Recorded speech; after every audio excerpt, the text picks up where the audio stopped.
जय हिंद दोस्तों। आज हम क्लास 9th का केमिस्ट्री का लेसन 1 हमारे आसपास के पदार्थ पढ़ने वाले हैं। इस पाठ को पढ़ने से पहले हमें यह जानना है कि हमारे आसपास के पदार्थ का मतलब क्या होता है। जैसे हमारे आसपास के पदार्थ मैटर इन आवर सराउंडिंग, इसका मतलब है कि संसार में जितने भी सजीव प्राणी हैं उसके चारों तरफ कुछ तो वस्तुएं रखा हुआ है। जो प्राणी उस वस्तु को अपनी आंखों से देख रहा है या अनुभव कर रहा है तो वह पदार्थ होता है। तो पदार्थ कैसे होता है, तो एक परिभाषा के रूप में हम चलेंगे।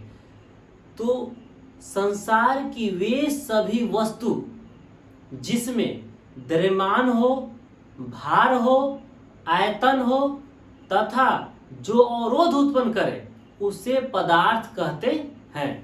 जैसे यहां हम दर्शाए हैं पदार्थ का परिभाषा। पदार्थ मैटर वे सभी वस्तु जिसमें द्रव्यमान हो, भार हो, आयतन हो तथा जो अवरोध उत्पन्न करे पदार्थ कहलाता है। जैसे कलम, लकड़ी, कुर्सी, कागज, मिट्टी, वायु, जल, तांबा, बालू, ईंट, दूध, पत्थर इत्यादि, ये सभी जो वस्तुएं हैं पदार्थ हैं। तो कैसे हैं, तो कुछ मूल शब्द आ रहा है। तो वे मूल शब्द कौन कौन आ रहे हैं? द्रव्यमान, भार, आयतन और अवरोध। जिन वस्तुओं में द्रव्यमान हो, भार हो, आयतन हो और अवरोध उत्पन्न करता है वही पदार्थ होता है। तो सबसे पहले हम यह जानेंगे कि द्रव्यमान क्या होता है। तो मान लीजिए जो हम कलम लिखे हैं उस कलम को हम ले लिए। यहां एक कलम हम दर्शाए हैं। इस कलम को अगर हम तौलेंगे, मान लीजिए यह मार्कर है, इस मार्कर को अगर हम तौलेंगे तो कुछ तो द्रव्यमान होगा, चाहे 1 ग्राम हो चाहे 2 ग्राम हो। दूसरा उदाहरण लकड़ी है। तो अगर लकड़ी को अगर हम तौलेंगे तो कुछ तो द्रव्यमान होगा, चाहे 1 केजी हो कि 2 केजी हो कि 10 केजी हो कि 20 केजी हो। जैसे कि मानो हम लोग जितने भी हम क्या है, एक मानव है। तो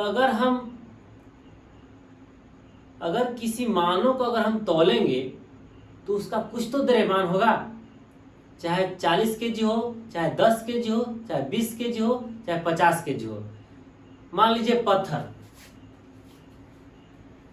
है। पत्थर को अगर हम तौलेंगे तो पत्थर का कुछ तो द्रव्यमान होगा, चाहे 10 केजी हो, चाहे 20 केजी हो, चाहे 50 केजी हो। तो जितने भी पदार्थ, यहाँ जितने भी वस्तुएं हैं, मिट्टी है, वायु है, जल है, तांबा है, अगर इसको हम तौलेंगे तो कुछ ना कुछ द्रव्यमान होगा। तो पहला है कि पदार्थ तभी होगा जब उसमें द्रव्यमान हो। तो द्रव्यमान का मतलब कि अगर तौलेंगे तो कुछ ना कुछ 1 ग्राम हो कि 5 ग्राम हो कि 1 केजी हो कि 2 केजी हो कि 1 क्विंटल हो कि 20 क्विंटल हो, कुछ ना कुछ द्रव्यमान होगा। दूसरा है भार। तो भार का मतलब होता है कि मान लीजिए कोई लकड़ी है, कलम है, कुर्सी है, मार्कर है, मानो है, पत्थर है, तो अगर किसी स्थान पर रखा हुआ है तो उस वस्तु पर पृथ्वी अपनी केंद्र से कुछ बल लगाकर उस वस्तु को अपनी केंद्र की ओर खींचता है, तो वही होता है भार। तो भार जो होता है वह स्थान परिवर्तन से भार बदल जाते हैं। इसका मतलब यह है कि कोई एक स्थान पे पत्थर रखा हुआ है, तो जिस स्थान पे पत्थर रखा हुआ है तो पृथ्वी अपने केंद्र से उस पत्थर पर 5 न्यूटन का बल लगाया, फिर 10 न्यूटन का बल लगाया, लेकिन जैसे ही उस पत्थर को किसी अन्य स्थान पर रख देते हैं तो पृथ्वी अपनी केंद्र से उस पत्थर पर कुछ बल में कुछ कमी आ जाता है या फिर कमी के साथ साथ कुछ बढ़ जाता है। तो इसका मतलब कि भार जो होता है स्थान परिवर्तन से बदल जाते हैं। जो पृथ्वी अपनी केंद्र से बल लगाता है, मतलब कि गुरुत्वाकर्षण बल लगाता है, वही होता है भार। लेकिन द्रव्यमान जो होता है किसी पदार्थ का मौलिक गुण होता है, मौलिक मात्रा होता है जो बदलता नहीं है। स्थान परिवर्तन से द्रव्यमान में कोई परिवर्तन नहीं आता है। अगर किसी पत्थर का द्रव्यमान 10 केजी है तो अंतरिक्ष पर भी ले जाएंगे, किसी अन्य ग्रह पर भी रख देंगे तो पत्थर का द्रव्यमान में कोई परिवर्तन नहीं होगा। लेकिन अगर पत्थर का भार 5 न्यूटन है, 20 न्यूटन है, तो अगर उस पत्थर को अंतरिक्ष में ले जाएंगे या फिर किसी अन्य ग्रह पर रख देंगे, चंद्रमा पर रख देंगे, तो भार में परिवर्तन हो जाता है, क्योंकि गुरुत्वाकर्षण बल में कुछ कमी आ जाती है तो भार बदल जाता है। तो हम 2 गुण चल गए। पदार्थ होने के लिए कौन कौन सा गुण है? द्रव्यमान होना चाहिए, भार होना चाहिए, 2 चीज हम समझ गए। अब है आयतन। मान लीजिए कोई पत्थर है या फिर कोई वस्तु है, अगर किसी स्थान पे वह रहेगा तो कुछ तो स्थान घेरेगा, तो वही होता है आयतन। चाहे वह मानव है, चाहे सजीव, कोई भी सजीव प्राणी हो या फिर निर्जीव हो, अगर कोई भी सजीव प्राणी हो या फिर निर्जीव प्राणी हो, कोई अगर स्थान पे रहेगा तो अपने चारों तरफ कुछ तो स्थान घेरेगा, तो वही कहलाता है आयतन। अब है अवरोध। अवरोध का मतलब होता है कि मान लीजिए एक बुक है, यह जो बुक है, अगर इस बुक पे किसी अन्य बुक अगर गुजारेंगे तो कुछ तो रुकावट डालेगा, तो यही होता है अवरोध। तो अर्थात पदार्थ होने के लिए कुछ मूल शर्त था। कौन था? द्रव्यमान, भार, आयतन, अवरोध। तो इसके बारे में हम चर्चा कर लिए कि पदार्थ तभी होगा कि जिस वस्तु में द्रव्यमान हो, भार हो, आयतन हो और जो अवरोध उत्पन्न करे उसे पदार्थ कहते हैं। तो इसके बारे में हम जान गए। अर्थात कलम, लकड़ी, कुर्सी, कागज, मिट्टी, वायु, जल, तांबा, बालू, ईंट, दूध, पत्थर इत्यादि जो हम अपनी आंखों से देख रहे हैं, जो अनुभव कर रहे हैं, वो सभी क्या होते हैं? पदार्थ होते हैं। तो क्यों होते हैं? कि कोई भी वस्तु में कुछ ना कुछ द्रव्यमान होता है, चाहे 1 ग्राम हो, चाहे 2 ग्राम हो, चाहे 10 केजी हो, चाहे 5 केजी हो। अब जैसे भार, तो भार कहने का मतलब पृथ्वी अपनी केंद्र से उस वस्तु को किसी न किसी 5 न्यूटन का हो, 5 न्यूटन का बल लगा के खींचे, चाहे 10 न्यूटन का बल लगा के खींचे, कुछ न कुछ उस पर गुरुत्वाकर्षण बल लगा है, वही होता है भार। भार का मतलब होता है कि अगर कोई पदार्थ, अगर कोई वस्तु है तो पृथ्वी कुछ ना कुछ गुरुत्वाकर्षण बल लगा के अपनी केंद्र की ओर खींच रहा है उस वस्तु को, तो वही होता है भार। आयतन का मतलब होता है कि अगर कोई वस्तु है किसी स्थान पे अगर रख देंगे या फिर किसी स्थान पे है तो कुछ ना कुछ स्थान घेर रहा है, जैसे कि लकड़ी, कलम, कुछ ना कुछ स्थान या घेर रहा है। दूसरा है, आगे है अवरोध। तो अवरोध का मतलब होता है कि अगर कोई वस्तु है तो कोई अन्य वस्तु अगर गुजारेंगे इस पर तो कुछ ना कुछ रुकावट डालेगा। अर्थात संसार की वे सभी वस्तु जिसमें द्रव्यमान हो, अर्थात संसार की वे सभी वस्तु जिसमें द्रव्यमान हो, भार हो, आयतन हो, अवरोध उत्पन्न करे, उसे पदार्थ कहते हैं। अब जैसे हवा की भी बात करेंगे तो हवा भी एक पदार्थ होता है। क्यों होता है? क्योंकि हवा में भी द्रव्यमान होता है। अब कैसे? तो मान लीजिए कोई खाली बैलून ले लेते हैं, या फिर मान लीजिए कोई गैस का सिलेंडर है जिसमें एलपीजी गैस भरा हुआ नहीं है, उसको अगर हम तौलते हैं तो उसका भार मान लीजिए 10 केजी है। मान लीजिए कोई एलपीजी गैस का सिलेंडर है जिसकी सहायता से हम खाना बनाते हैं। दूसरा मान लीजिए कोई बैलून है। अगर खाली सिलेंडर को अगर हम तौलते हैं तो खाली बैलून का जो द्रव्यमान है उसका द्रव्यमान मान लीजिए 2 ग्राम है। जब हवा भर के तौलते हैं तो बैलून का जो द्रव्यमान होता है वो बढ़ जाता है, 20 ग्राम हो जाता है। उसी प्रकार खाली गैस का सिलेंडर है, जब उसको तौलते हैं तो 10 केजी है। जब एलपीजी गैस भर के तौलते हैं तो उसका वजन, उसका जो द्रव्यमान होता है वो बदल जाता है, 30 केजी का हो जाता है। इसका मतलब होता है कि हवा में भी द्रव्यमान होता है। तो भार का मतलब होता है कुछ ना कुछ पृथ्वी अपनी केंद्र से, भार का मतलब होता है कि पृथ्वी अपनी केंद्र से कुछ ना कुछ भार का मतलब होता है पृथ्वी अपनी केंद्र से गुरुत्वाकर्षण बल लगाकर वस्तु को अपनी केंद्र की ओर खींच रहा है, वही होता है भार। तो पदार्थ के बारे में हम लोग चर्चा कर लिए, तो पदार्थ के बारे में हम लोग जान गए। अब हम चलेंगे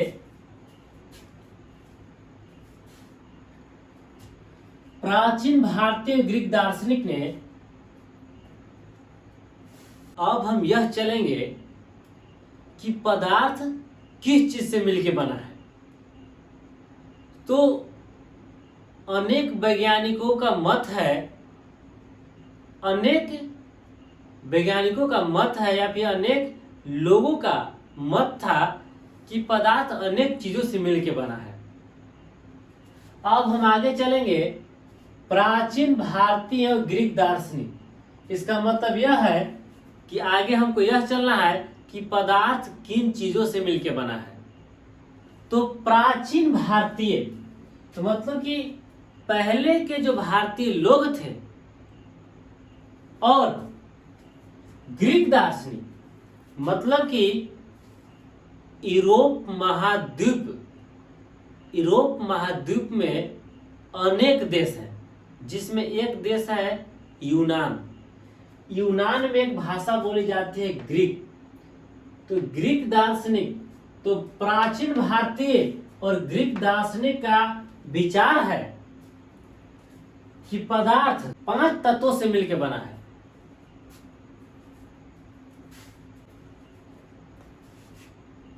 चाहे वह सजीव हो चाहे निर्जीव हो।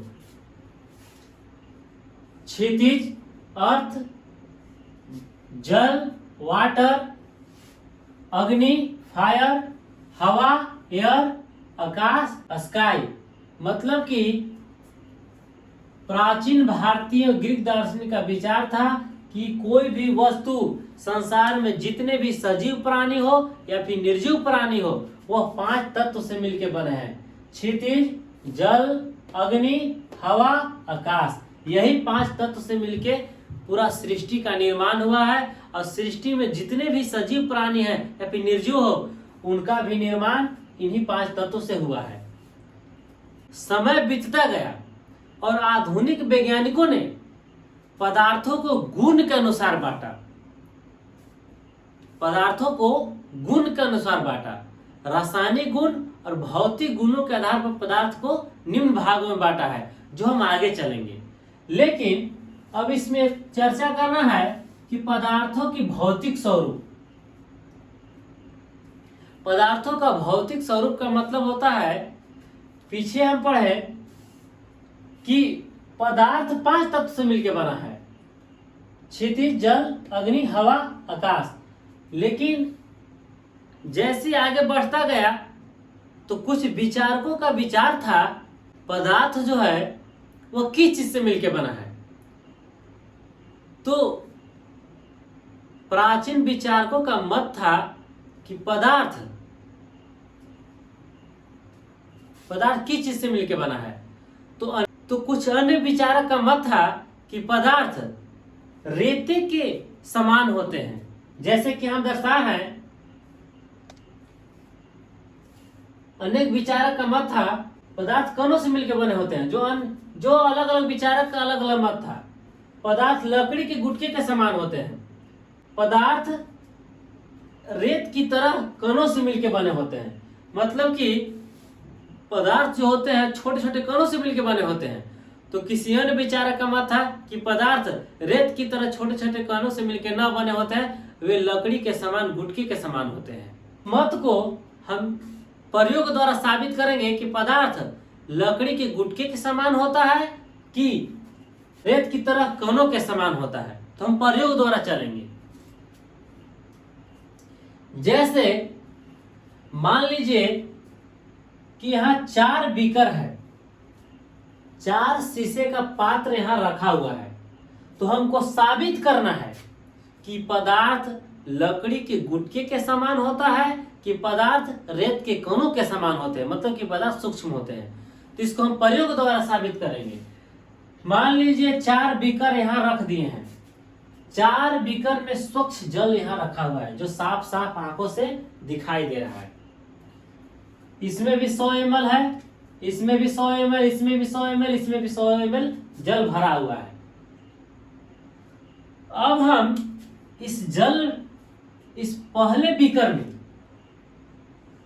पहले बीकर में पोटेशियम पर मैग्नेट KMnO4 के कुछ कण डालेंगे। पहले बीकर में हम पोटेशियम पर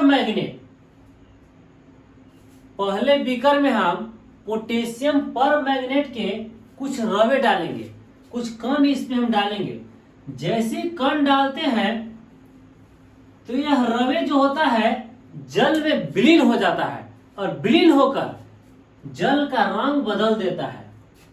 जो रंगहीन था वह जल रंगीन हो जाता है, मतलब कि बैंगनी रंग का हो जाता है, रंगीन हो जाता है। अब हम क्या करेंगे कि बच गया दूसरा बीकर, तीसरा बीकर, चौथा बीकर जो साफ जल भरा हुआ है। अब हम क्या करेंगे कि रंगीन जल में से किसी पात्र की सहायता से 10 ml जल निकालकर साफ जल में डालते हैं। तो हम पाते हैं कि यह भी जल रंगीन हो गया। इससे कम हुआ लेकिन जरूर हुआ। अब इसमें से 10 ml जल निकालकर इसमें डाल दिए अगले वाला पात्र, मतलब कि तीसरा बीकर में डालें। तो यह जो साफ जल इसमें भरा हुआ था इसका भी जल रंगीन हो गया। इससे कम हुआ लेकिन हुआ।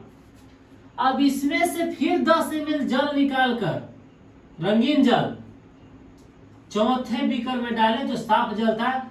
इसका भी जल जो साफ जल था वह भी रंगीन हुआ लेकिन तीसरा बीकर से कुछ कम हुआ। तो इस प्रयोग से स्पष्ट होता है कि पहला बीकर में जो रंगीन जल था वह ज्यादा रंगीन था, लेकिन इसमें से जब हम अगला बीकर में डालते हैं तो इससे कुछ थोड़ा रंगीन हुआ लेकिन हुआ जरूर। फिर इसमें से 10 ml निकाल के अगला बीकर में डालते हैं तो इस बीकर में जल भी रंगीन हो गया। इससे कम हुआ लेकिन हुआ। फिर इसमें से अन्य बीकर में डालते हैं अगला बीकर में तो यह भी जल रंगीन हो जाता है, लेकिन पहले बीकर से, दूसरे बीकर से, तीसरे बीकर से कुछ कम होता है लेकिन रंगीन होता है जरूर। इस प्रयोग से स्पष्ट होता है कि पदार्थ रेत के समान कणों से मिलकर बने होते हैं, अर्थात पदार्थ सूक्ष्म कणों से मिलकर बने होते हैं। अगर पदार्थ सूक्ष्म कणों से मिलकर नहीं बना होता तो पहला बीकर जो रंगीन था वह इसमें से 10 ml केवल निकाले तो इसको भी रंगीन नहीं कर पाता। अगर पोटेशियम पर मैग्नेट के कण सूक्ष्म नहीं होते, छोटे छोटे कणों से नहीं बने होते तो इसको भी रंगीन नहीं करता। फिर इसको हम दूसरा में डालें तो इसका जो पोटेशियम पर मैग्नेट के जो कण था वो फैल रहा है, मतलब कि कण इतने छोटे होते हैं कि हम आंखों से, नग्न आंखों से नहीं देख सकते। इसे हम इलेक्ट्रॉन माइक्रोस्कोप से देख सकते हैं, वो भी उससे भी नहीं देख सकते हैं जितना छोटा होता है। तो पदार्थ के कण इतने छोटे होते हैं कि इसमें से 10 ml निकाले और साफ जल में डाले, इसको भी रंगीन कर दिया। अगर छोटा नहीं होता, पोटेशियम परमैंगनेट का कण छोटा नहीं होता, तो इसको भी अगला बीकर का जल रंगीन नहीं कर पाता। फिर इसमें से जब हम अगला बीकर में डाले तो इसको भी रंगीन कर दिया। क्यों कर दिया? कि पदार्थ सूक्ष्म कणों से मिलकर बने होते हैं जो विभाजित होते रहते हैं। फिर इसको भी साफ जल को रंगीन कर दिया। इस प्रयोग से स्पष्ट होता है कि पदार्थ लकड़ी के समान गुटके की तरह नहीं होकर पदार्थ रेत के समान सूक्ष्म कण की तरह होते हैं, अर्थात पदार्थ सूक्ष्म कणों से मिलकर बने होते हैं। अब हम आगे चलेंगे। अब हम एक अन्य प्रयोग द्वारा साबित करेंगे कि पदार्थ रेत के समान कणों से मिलकर बने होते हैं कि पदार्थ लकड़ी के गुटके के समान सतत होते हैं। तो हम जान चुके हैं कि पदार्थ रेत के समान कणों से मिलकर बने होते हैं, अर्थात पदार्थ अति सूक्ष्म कणों से मिलकर बने होते हैं। तो उसे हम एक अन्य प्रयोग द्वारा साबित करना है कि पदार्थ लकड़ी के गुटके के समान सतत होते हैं कि नहीं। तो इससे हम एक अन्य प्रयोग द्वारा साबित कर सकते हैं। तो सबसे पहले हम एक बीकर लिए। इस बीकर में साफ जल भर दिए। साफ जल भर दिए। साफ जल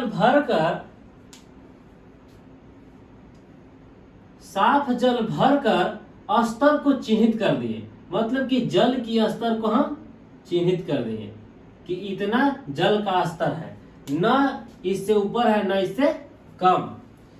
और जल की स्तर को चिन्हित करने के बाद इस जल में एक चम्मच की सहायता से चीनी या नमक जल में डालते हैं।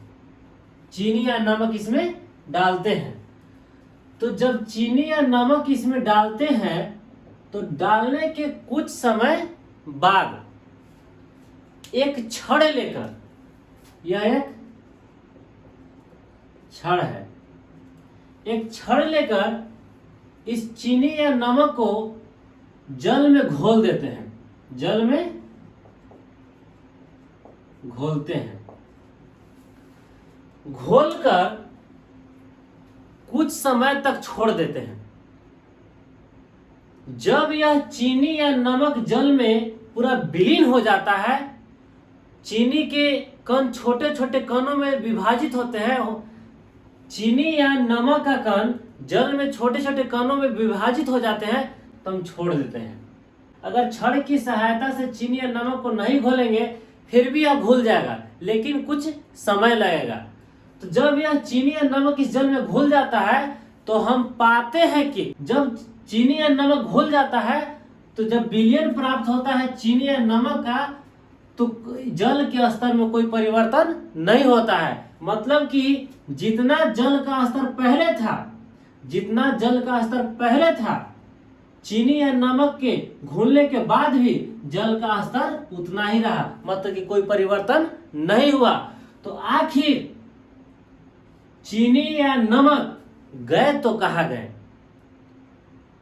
तो इस प्रयोग से स्पष्ट होता है कि जल में रिक्त स्थान होते हैं और रिक्त स्थान होने के साथ साथ पदार्थ जो होता है चीनी या नमक छोटे छोटे कणों से मिलकर बने होते हैं। छोटे छोटे कणों से मिलकर बने होते हैं जो जल में जाने के साथ यह कण, चीनी या नमक का कण छोटे छोटे कणों में विभाजित हो जाते हैं और यह छोटे छोटे कण विभाजित होकर जल के रिक्त स्थानों में समाहित हो जाते हैं। तो जल के स्तर में जो विलयन प्राप्त होता है, चीनी या नमक का जो विलयन प्राप्त होता है, उस जल के स्तर में कोई परिवर्तन नहीं होता है।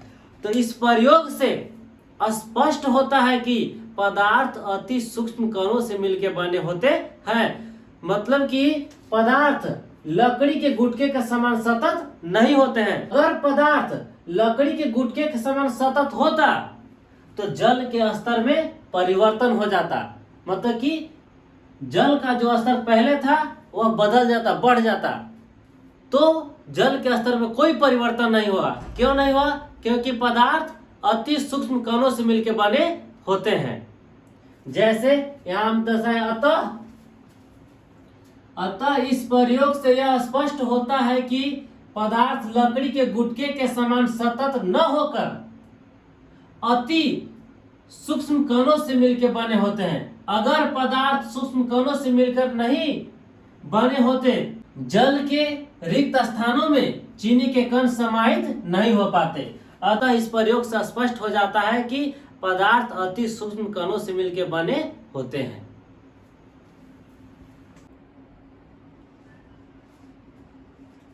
पदार्थों के गुण, तो पदार्थों के गुण में हम पहला चलेंगे कि पदार्थों के कणों के मध्य में रिक्त स्थान होता है, स्पष्ट करें। अर्थात हमको साबित करना है कि पदार्थों के कणों के मध्य में रिक्त स्थान होता है या नहीं। तो इसे हम इस प्रकार साबित कर सकते हैं। तो सबसे पहले एक हम बीकर लेंगे, इस बीकर में जल भर देंगे। जल भरकर जल की स्तर को हम चिन्हित कर देंगे कि इस बीकर में इतना जल भरा हुआ है, इस स्तर से न कम है न ही ज्यादा। और फिर चीनी या नमक लेकर किसी चम्मच की सहायता से या किसी पात्र की सहायता से इसमें हम डालते हैं। डालने के बाद किसी छड़ की सहायता से इसमें घोल देते हैं। तो हम पाते हैं कि चीनी या नमक इसमें विलीन हो जाता है और विलीन होकर दिखाई नहीं देता है और जल के स्तर में कोई परिवर्तन नहीं होता है। तो आखिर चीनी या नमक गया तो कहां गया? तो इस प्रयोग से स्पष्ट होता है कि पदार्थों के कणों के मध्य में रिक्त स्थान होता है।